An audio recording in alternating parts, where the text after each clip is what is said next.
Hello everyone, so if you want to use the dual app feature on the Redmi 13, this can be super convenient if you want to use two accounts for the same app simultaneously. You are to open up your settings, you are to scroll down to your apps. In your apps, you are to choose your dual apps tab. Now press create. So choose the application which you want to copy. For example, you want to create a copy of Spotify. So simply tap on the switch near it, press turn on, give your phone a few minutes to create a dual app.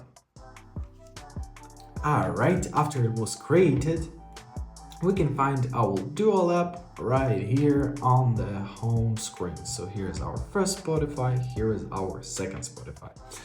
So if you want to disable your dual app, open up settings, go back to your apps, find your dual apps, and simply tap on the switch once again near your dual app, and like this it will be uninstalled. So as you see, it disappeared.